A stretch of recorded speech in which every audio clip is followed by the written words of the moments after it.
Eh, las diapositivas se las voy a pasar a Judy. ¿Está Judy aquí?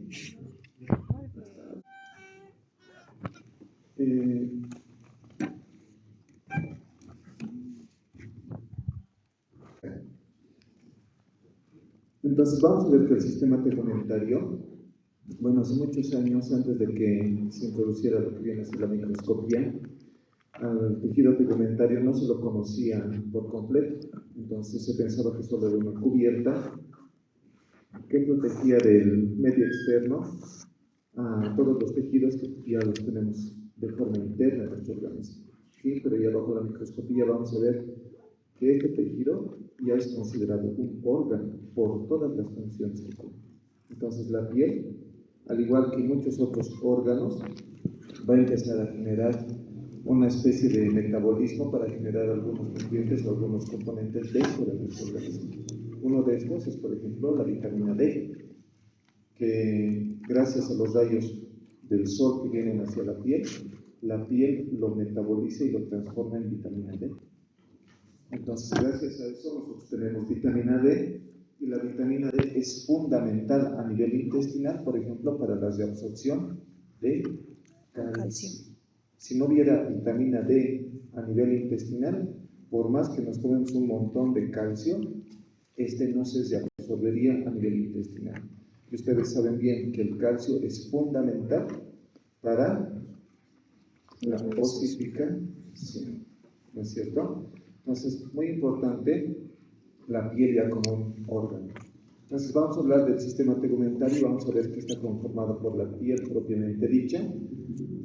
Dentro de la piel vamos a tener las glándulas anexas a la piel, que vienen a ser las glándulas sudoríparas, las glándulas sebáceas, el pelo o los folículos pilosos y las uñas. ¿Ya? Vamos a entender que el sistema tegumentario de la piel, como les decía, viene a ser el órgano y es el órgano más grande de nuestro organismo, porque como ven, recubre toda nuestra superficie corporal. ¿Ok? Entonces abarca más o menos el 16% del peso corporal. ¿Ok? Ahí tienen ustedes un esquemita donde en la parte superior, bueno, el puntero no se pierde en la pantalla, ¿no? Estamos pudiendo evidenciar la piel y en la parte superior están saliendo los folículos pilosos que miren, está en una parte más profunda y después salen por poros a la parte superficial de la piel. Entonces vamos a ver dentro de lo que vienen a ser los estratos a la epidermis, dermis y a la hipodermis, también conocida como tejido celular subcutáneo. Pero miren, una cosa es un esquema y abajo es una microfotografía que tenemos en el laboratorio. Entonces es bien distinta. Utilizamos más que todos los esquemas para que ustedes puedan entender de forma un poquito más gráfica los constituyentes que va a tener la piel. Y eso es importante saber porque en base a todo ese contenido que vamos a ver que está en la imagen superior, cuando hagamos la defensa de la placa, tendríamos que hablar lo mismo en esa microfotografía o en esa placa histológica que vamos a ver en el laboratorio. ¿Okay? Vamos a identificar todos esos anexos de la piel. Bueno, ahí estamos viendo que recubre por completo nuestra piel. Entonces, esto sí es clave, ¿ya? Siempre les van a preguntar cuál es la conformación de la piel o del sistema tegumentario. Y tenemos que hablar de tres componentes importantes, ¿ya? Vamos a hablar de la epidermis, de la dermis y del tejido celular subcutáneo o también conocido como hipodermis. ¿Ya? Hablar de hipodermis es hablar de tejido celular subcutáneo y vamos a ver que esto está conformado básicamente por tejido adiposo, que es grasa blanca. ¿Ok? Gracias a estos tres componentes que va a tener la piel, entonces vamos a ver que la piel como órgano va a cumplir funciones importantes. Y dentro de esto podemos mencionar que va a tener la función de una cubierta porque va a ser la barrera mecánica de permeabilidad y de protección de rayos UV, gracias a un componente celular que también lo vamos a ver en un momento. ¿Ya? Cuando nosotros vamos a la piscina, muchos han debido ir a la piscina, al sauna, ¿no es cierto?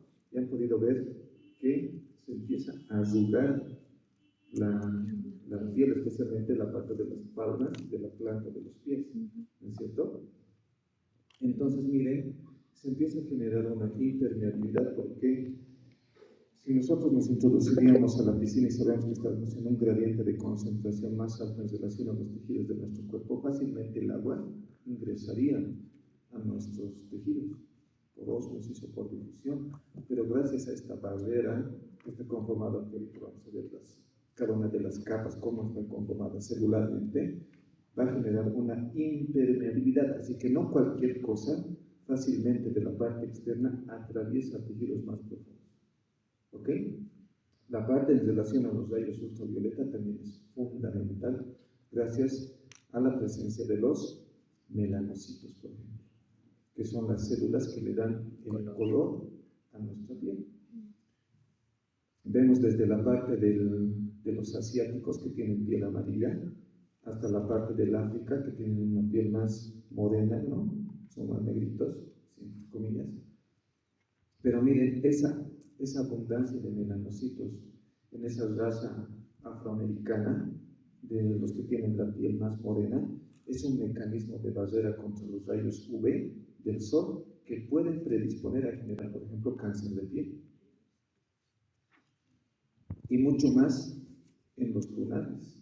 Por eso es que los lunares no los debemos tocar, porque si nosotros los tocamos podemos generar una alteración en el desarrollo de estas células que están conformando los lunares, ¿sí? Y generar un cáncer de piel.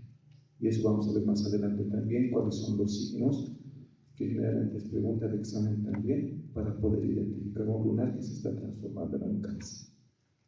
¿Sí? Entonces miren que la presencia de los melanocitos en esta raza afroamericana, por la abundancia de estos en la piel, es que tienen un mejor mecanismo de protección ante los rayos UV en relación a los asiáticos, ¿no? A los de tez amarilla, los chinos, etc. Ok, entonces bastante importante la presencia de estas células. Como protección decíamos contra lesiones, ¿sí? Porque lo que nos aísla, les decía, del medio externo, invasiones bacterianas y desecación. Vamos a ver que la piel como órgano va a tener sus propias células encargadas de la defensa de la misma piel antes de que pase al tejido conectivo que está inmediatamente debajo de la capa superficial que es la epidermis. ¿Ok? Vamos a ver la regulación de la temperatura corporal. Gracias a los componentes que tiene en la dermis y en la hipodermis, también va a permitir regular la temperatura corporal. El tejido conectivo, que es la dermis, ¿qué componentes abundan en el tejido conectivo? Fibras reticulares. Hablamos de componente celular, fibrilar, pero aparte de eso, decíamos que el tejido conectivo, cuando ustedes han oído avanzar, es un tejido bastante vascularizado, bastante irrigado. Y decíamos que dentro de sus funciones el tejido conectivo es aquel que va a nutrir a otros tejidos. ¿Se acuerdan? Sí. Porque los epitelios, que es lo que es la epidermis, es avascular, no tiene vasos sanguíneos, no tiene vasos linfáticos en su estructura. Entonces, estas celulitas que conforman la epidermis se nutren por el tejido conjuntivo conectivo que está inmediatamente por debajo, que en piel lo vamos a denominar dermis. ¿Ok?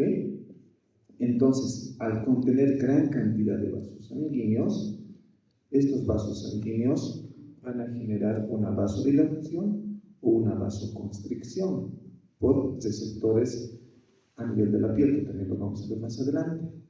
Entonces, cuando nosotros estamos sometidos a ejercicio, empezamos a transpirar, y es un mecanismo de pérdida de calor, porque empezamos a generar también vasodilatación. Los vasos sanguíneos se dilatan, sus paredes se dilatan. Entonces eso hace que aumente el flujo sanguíneo, haya mejor distribución de oxígeno y de nutrientes, y al mismo tiempo pérdida de calor. Y a esto se añade lo que les decía, la sudoración, que es interpretada por uno de los componentes también que hablamos en un inicio, que eran las glándulas sudoríparas. Al humidificar la parte superficial de la piel, también hace que se genere un equilibrio en relación a la temperatura corporal. ¿Ok? Entonces, bastante importante la participación en la revolución térmica. Recepción, ¿por qué? Porque vamos a ver que a nivel de la piel vamos a tener terminaciones nerviosas y muchas de estas terminaciones nerviosas van a estar relacionadas con el estímulo de sensaciones que van a ser transmitidas al sistema nervioso central. Calor, frío, dolor, temperatura, y vamos a ver corpúsculos específicos que están encargados de llevar todos estos estímulos sensitivos al sistema nervioso central. ¿Ok? Absorción, lo que les decía, absorción de rayos UV para la formación de vitamina D. Eso no se olviden, puede ser pregunta de examen, lo van a volver a ver en fisiología, en fisiopatología, porque es fundamental el metabolismo que se genera a través de la absorción de rayos UV para la formación de vitamina D en nuestro organismo. ¿Ok? Y excreción, un ejemplo, a través de las glándulas sudoríparas, por este sudor que se genera en la superficie corporal y es secretado a través de sus conductos de estas glándulas, ¿no? Ahora miren, cuando vayamos a ver nosotros una placa de... antes, se me estaba olvidando. Para quedar claros en relación a los componentes que va a tener la piel, la epidermis, dermis y tejido celular subcutáneo, para que no nos confundamos. Cuando hablemos de epidermis, estamos hablando específicamente de epitelio, tejido epitelial. Y dentro de lo que es la epidermis, en la piel vamos a tener un epitelio plano, estratificado, queratinizado. Sí o sí. Cualquier tipo de piel que nosotros vayamos a observar va a tener un epitelio plano, estratificado, queratinizado. Más adelante vamos a diferenciar la piel gruesa de la piel delgada. ¿Cómo se diferencia esto? Las principales diferencias van a estar a nivel de la epidermis y de la dermis. Vamos a verlo más adelante. ¿Ok? Epidermis, entonces, epitelio. Y el epitelio es plano, estratificado, queratinizado. ¿Ok? La dermis es tejido conjuntivo. ¿Ya? Hablar de dermis es hablar de tejido conjuntivo. ¿Qué tipos de tejido conectivo hay? Pregunta de examen. Denso, regular y irregular. Vamos a tener dentro de lo que es el tejido conjuntivo propiamente dicho, ¿no? Vamos a tener al tejido conectivo laxo y al tejido conectivo denso. Y el tejido conectivo denso se va a subclasificar en tejido conectivo denso regular y en tejido conectivo denso irregular. Ahora miren que a nivel de la dermis vamos a tener dos tipos de tejido conjuntivo. ¿Ya? En la misma dermis. En primera instancia vamos a tener en la capa más superficial y bien delgadita tejido conectivo laxo. Y por debajo de esto vamos a tener tejido conectivo denso irregular. Porque ya saben que el denso regular es propio de tendones, ligamentos y aponeurosis. Entonces eso no puede haber en la dermis, porque si no estaríamos diciendo que ya hay pedazos de tejido, de tendón, de ligamento, de aponeurosis. Entonces es tejido conectivo denso y regular. Ahora, el tejido conectivo laxo es conocido como dermis papilar y el tejido conectivo denso irregular que está por debajo de este y es el más abundante, el más amplio en la dermis, es conocido como dermis reticular. ¿Ya? Eso no se van a olvidar. Y por último tenemos la capa más profunda, que cuando nos hacemos un cortecito es lo que más se ve, sale un pedacito de grasa y muchos se asustan, ¿no?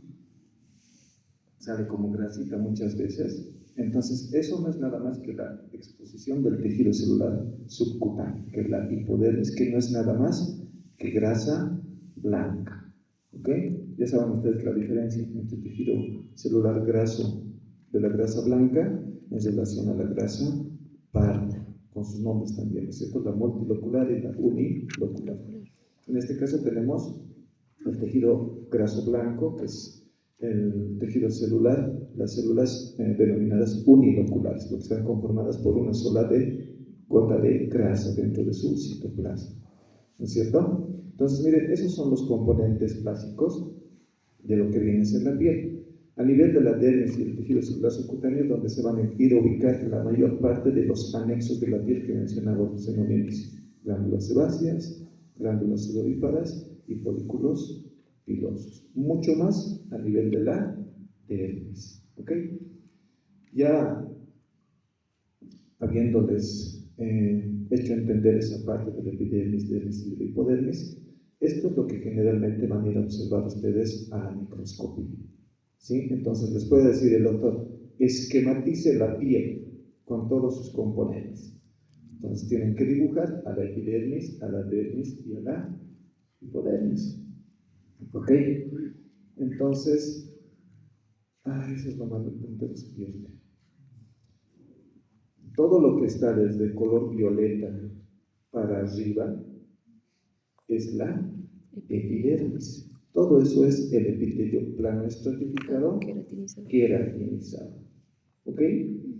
Por debajo de esos pliegues que se ven así, ¿no?, como ondulaciones, y aún una zona más clara de hacia abajo, es la dermis.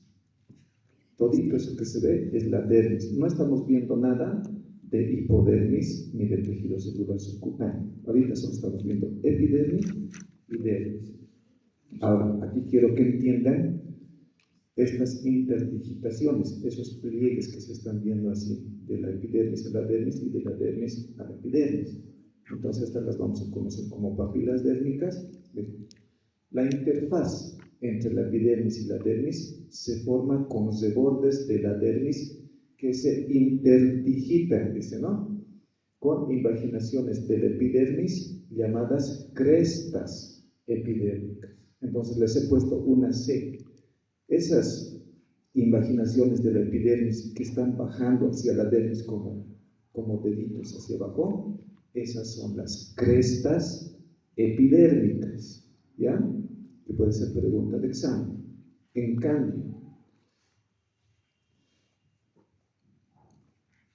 estas van a estar intercaladas con las papilas dérmicas, que más bien es una invasión, para que me entiendan, de la dermis hacia la epidermis. Entonces esas montañitas más bien hacia arriba blancas, que están con P, vendrían a ser las papilas dérmicas. ¿Ok? ¿Se entiende? Estas que están viniendo de la epidermis hacia abajo, ¿sí?, que están invadiendo hacia abajo, se denominan crestas epidérmicas. Pero las que están subiendo de la dermis hacia la epidermis, como montañitas blancas que se ven ahí, son las papilas dérmicas. Ahora, ¿por qué quiero que me entiendan esto? Porque a nivel de las papilas dérmicas, toda esa superficie es el tejido conectivo laxo, conocido como dermis papilar. Por eso les decía que son las papilas dérmicas. ¿Se entiende? Entonces, todo ese espacio que está ocupando en primera instancia el tejido conectivo como papilas dérmicas es el tejido conectivo laxo.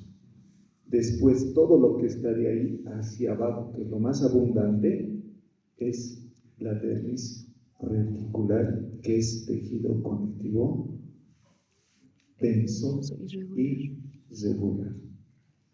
¿Ok? ¿Se entiende?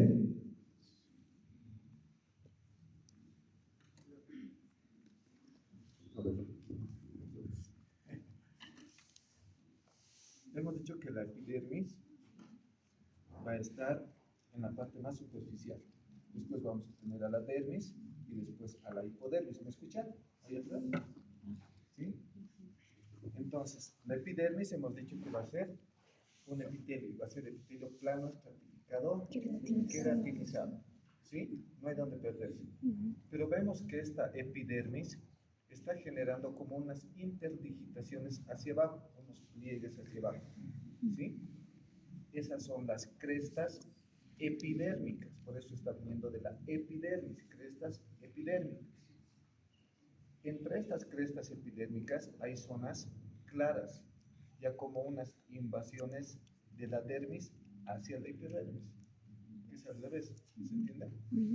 Esas son las papilas dérmicas.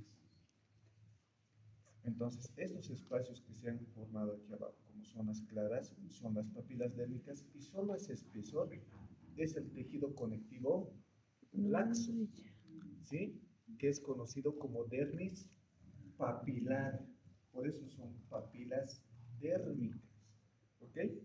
Y después todo lo que está de ahí para abajo, que tiene más componente de fibras, de colágeno, etcétera, que ya son propias del tejido conjuntivo, es la dermis reticular.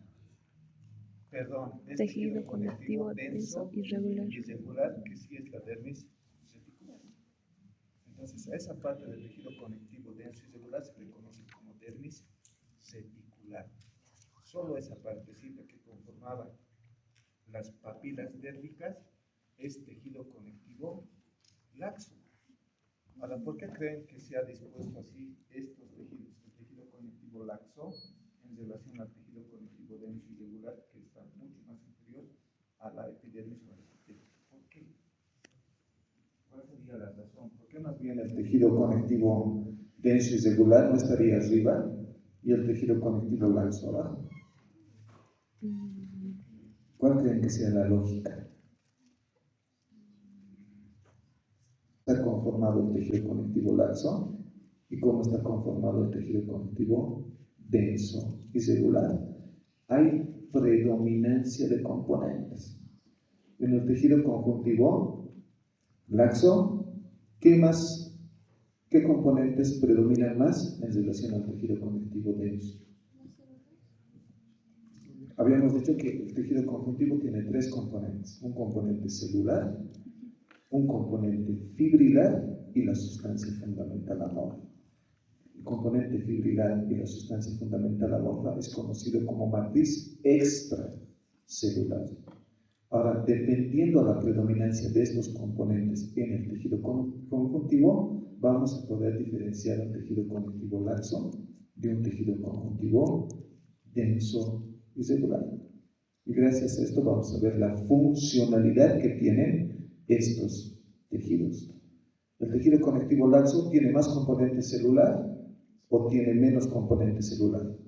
Menos. Laxo. Tiene más componente celular. En relación a fibras, ¿tiene alto contenido en componente fibrilar o es bajo? Bajo. Es bajo el componente en relación a componente fibrilar, en relación a fibras de colágeno, elásticas o reticulares. Y tercer componente, sustancia fundamental amorfa. En el tejido conectivo laxo, ¿hay más componente amorfo o menos componente amorfo? Más componente amorfo. Y en el tejido conectivo denso irregular, hay menos componente celular, más componente fibrilar y menos componente de sustancia fundamental amorfa. Entonces, cuando yo vaya a evidenciar eso, vaya a ver en las placas histológicas, fácilmente me voy a dar cuenta si es tejido conectivo laxo o es tejido conectivo denso irregular. ¿Ok? Y sabemos que dentro de las funciones del tejido conectivo también juega un papel importante en las defensas. Y se dice que el tejido conectivo laxo es un verdadero campo de batalla. Gracias al predominio de sustancia fundamental amorfa y gran componente celular, el tejido conectivo laxo es ideal como mecanismo de protección ante el ingreso de cualquier agente patógeno que haya podido atravesar, en este caso la epidermis.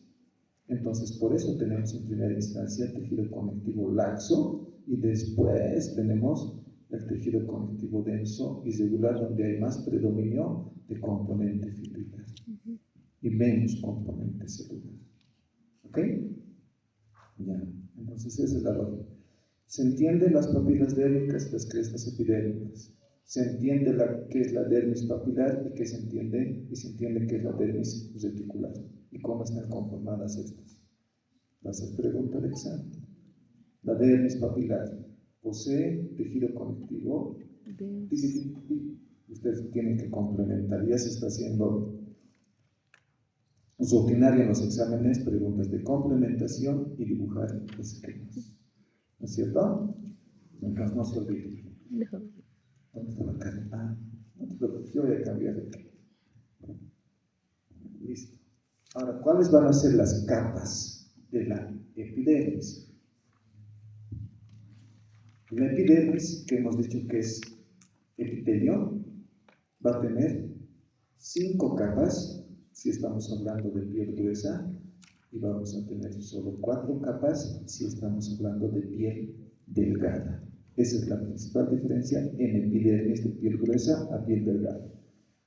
Ahora, como ven, en la parte inferior, ese es rosadito que están viendo y está apuntado ahí con la flechita y dice que es la dermis. ¿Qué dermis es? Dermis. ¿Qué dermis es? Epitelio estratificado. Dermis papilar, pues está inmediatamente debajo del epitelio. Eso es tejido conectivo laxo. Y todo lo que está hacia arriba es la epidermis. Entonces, tenemos que aprender de abajo, desde lo profundo a lo superficial, cuántas capas hay. ¿Ya? La capa más profunda es el estrato basal o germinativo. Después del estrato basal o germinativo, nos vamos al estrato espinoso. Después del estrato espinoso, nos vamos al estrato granuloso.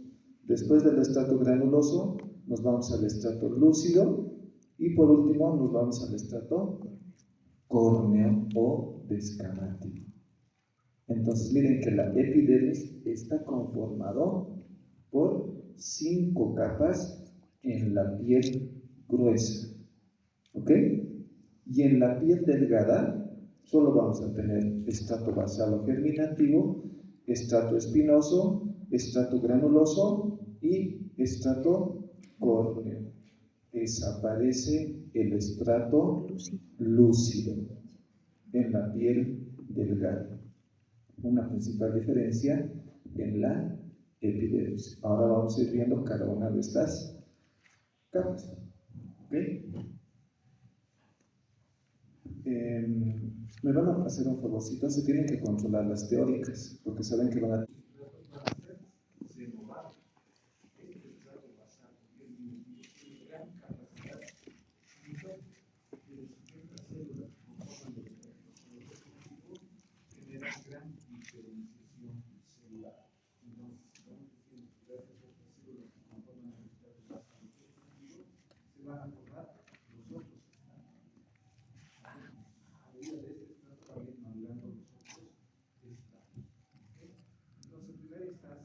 viene a ser la capa más profunda de la epidermis. ¿Sí? Se apoya en una membrana basal y se sienta en la dermis. Sabemos que todo el epitelio está apoyado en una membrana basal, ¿sí? O lámina basal, que no es nada más que fibras de colágeno de tipo 4.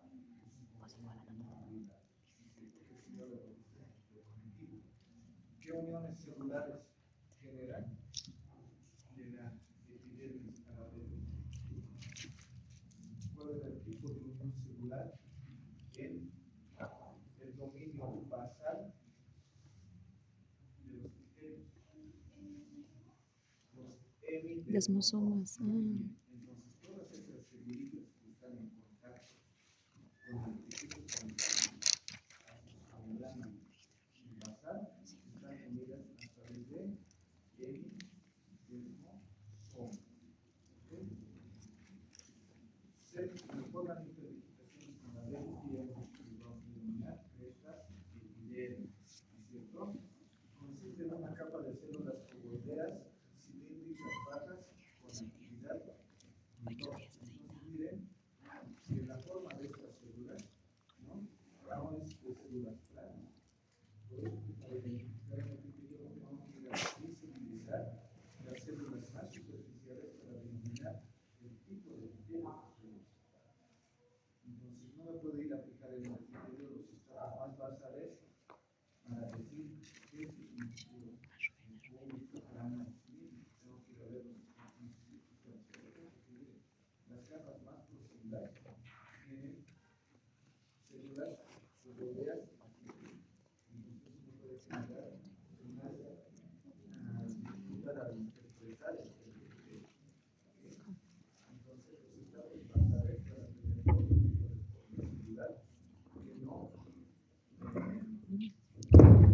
Están relacionadas a poder definir las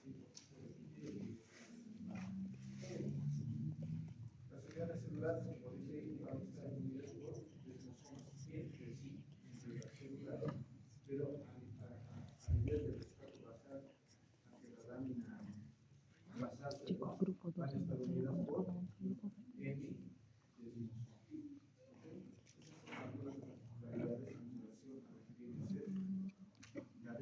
como de superficie, se encargan de la renovación de las otras células que están por encima de esto. ¿Sí? Después tenemos el estrato espinoso. Después tenemos el estrato espinoso. ¿Ya?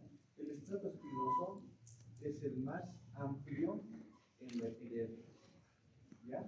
Es el que más espacio, diríamos, va a ocupar a nivel de la epidermis. Mil gracias. Entonces, el estrato espinoso, que va a ser el que va a estar inmediatamente superior al estrato basal o germinativo, va a ser el más espeso dentro de lo que viene a ser la epidermis. Se compone de células polimorfas, miren que su forma tampoco está todavía definido, ¿no? Cuyas prolongaciones proporcionan un aspecto más o menos como de puntas. Si ustedes ven estas celulitas, van a ver que en sus extremos tienen como puntitas. Entonces, por eso es que se lo ha denominado estrato espinoso a este. Es la capa más gruesa de la epidermis, ¿ya? Y tiene a su cargo el recambio de los queratinocitos de la epidermis. Entonces, con esto me está diciendo que a este nivel va a empezar a formarse los queratinocitos. Esas células que después van a ir a la parte más superficial y van a generar una verdadera barrera mecánica al introducir en su citoplasma gránulos de queratohialina y que se va a transformar después en queratina. Y es por eso que decimos que es un epitelio plano estratificado queratinizado. Entonces miren que a este nivel es donde se genera ya la renovación o la formación de los queratinocitos. ¿Ya?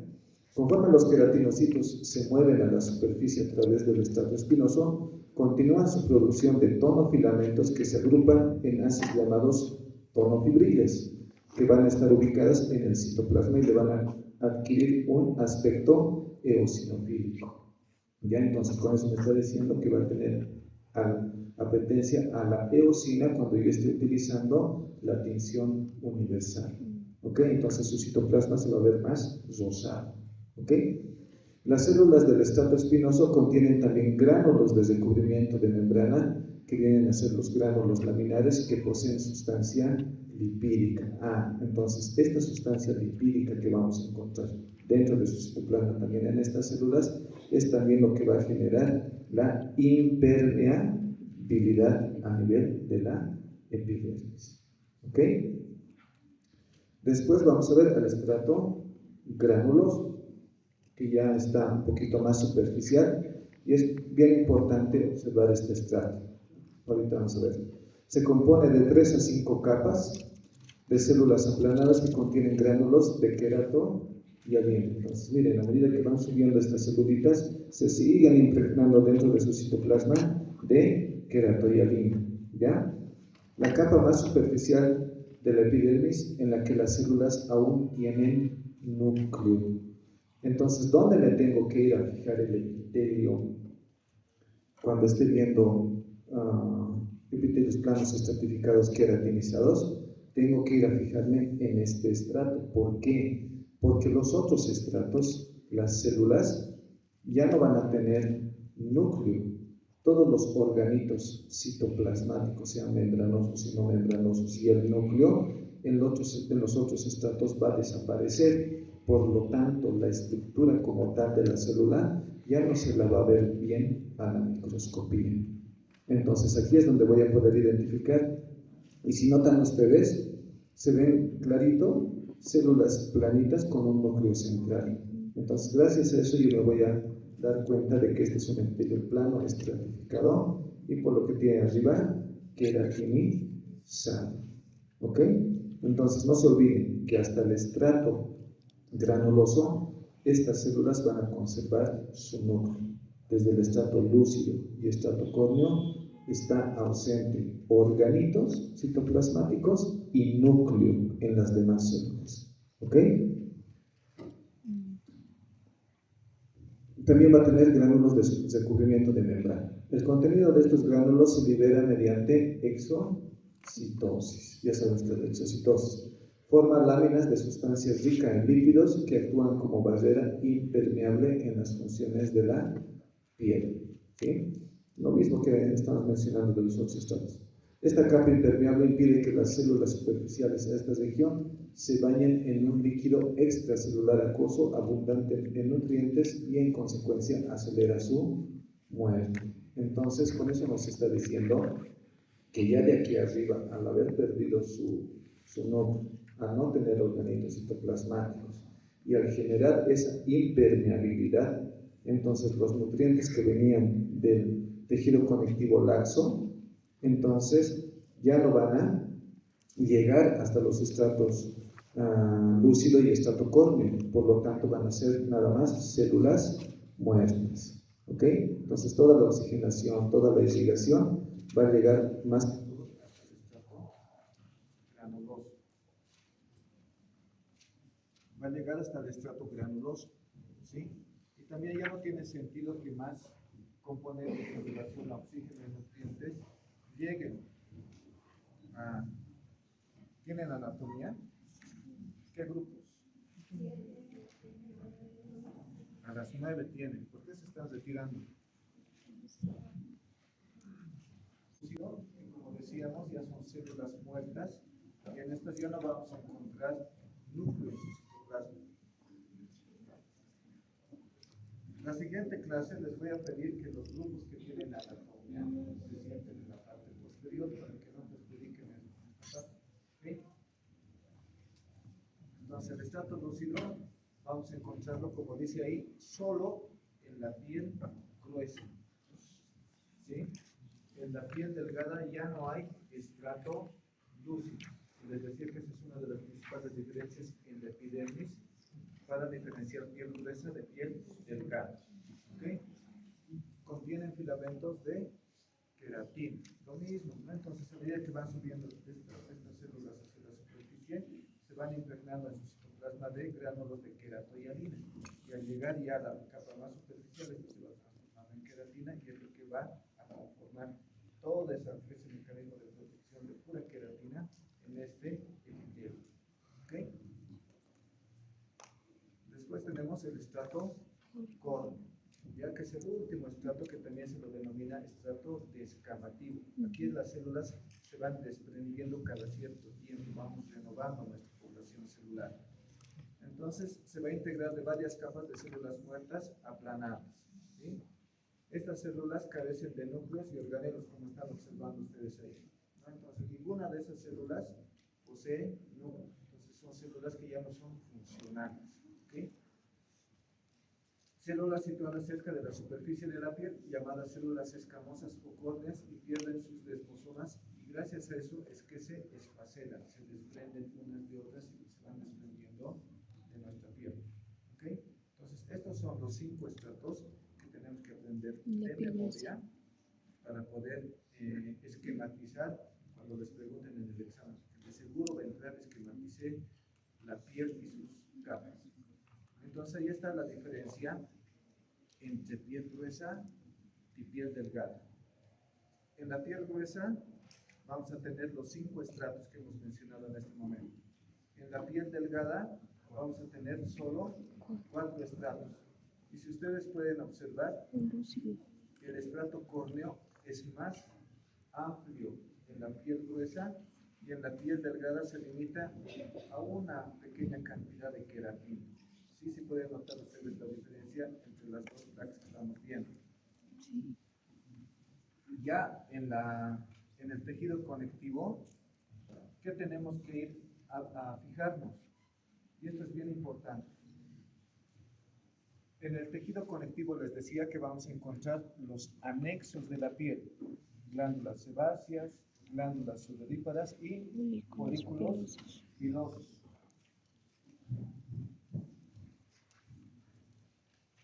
¿Cómo se forman los anexos de la piel? ¿Cómo se formaban las glándulas? De la invaginación del tejido epitelial hacia el tejido conectivo, ¿no es cierto?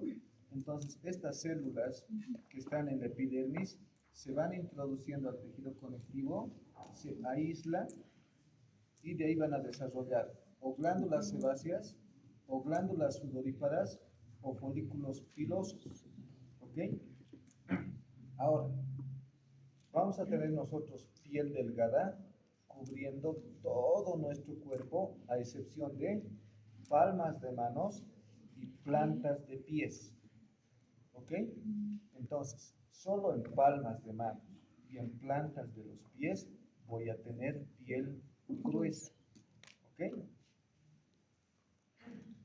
Ahora, ¿por qué es importante lo que les digo en relación al tejido conectivo y en relación a estos anexos? Cuando yo vaya a observar el tejido conectivo en piel gruesa, ¿será que voy a observar folículos pilosos en el tejido conectivo? ¿Será que voy a observar glándulas sudoríparas? ¿Será que voy a observar glándulas sebáceas? No. ¿Cómo es? No creo que... ¿Voy a encontrar folículos pilosos en piel gruesa? No. Muéstrame a alguien que tenga pelos en las manos. No hay. Esos tienen que ir a fijarse en el tejido conectivo para que diferencien piel gruesa de piel delgada, aparte del estrato lúcido que ya hemos visto, ¿no ve?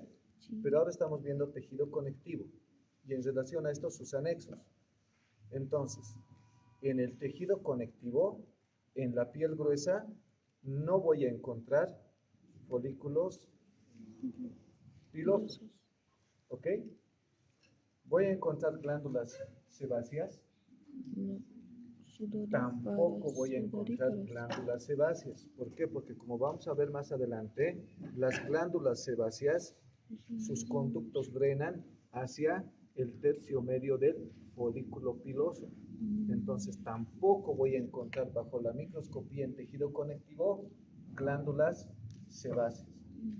¿Voy a encontrar glándulas sudoríparas?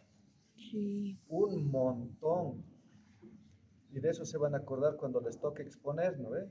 Salen al frente y están temblando ahí, sus manos mojadas, parece. Las manos transpiran, los pies transpiran.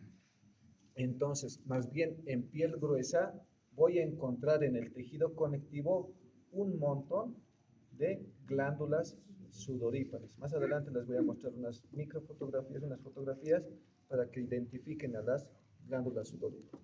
¿Ok? Ahora, por el otro lado, en la piel delgada, en tejido conectivo, voy a encontrar los tres anexos de la piel, sí. Glándulas sebáceas, glándulas sudoríparas y folículos pilosos. Sí. Sí. Sí.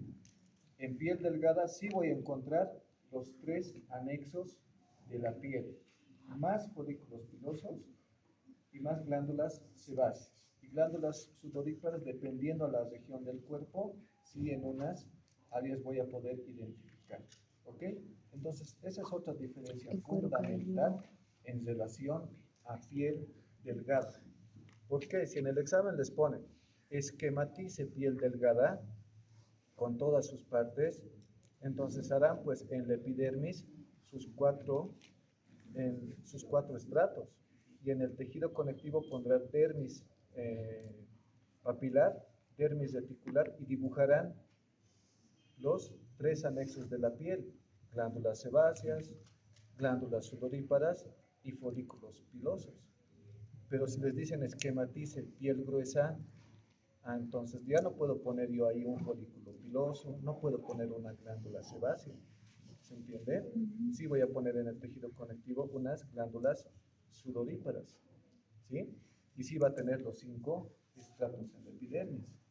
Entonces esas diferencias son fundamentales al momento de hacer sus esquemas y al momento también de visibilizar en la microscopía para decir esto es piel gruesa, esto es piel delgada, por esto, por esto, por esto, por esto. ¿Ok? Listo. Aquí vamos a quedar esto de memoria. ¿Sí? En la siguiente clase ya vamos a ver la función de cada una de estas células. Aparte de todos esos estratos, esos componentes celulares que hemos visto, la piel en la epidermis va a tener 4 poblaciones de células que van a estar dispersas entre estos estratos. ¿Ok? Vamos a tener a los queratinocitos, vamos a tener a las células de Langerhans, vamos a tener a los melanocitos y vamos a tener a las células de Merkel. Cada una de estas cumple una función. Entonces, estas poblaciones celulares van a estar dispersas en estratos específicos. Y eso lo vamos a ver ya la siguiente clase porque ya es hora.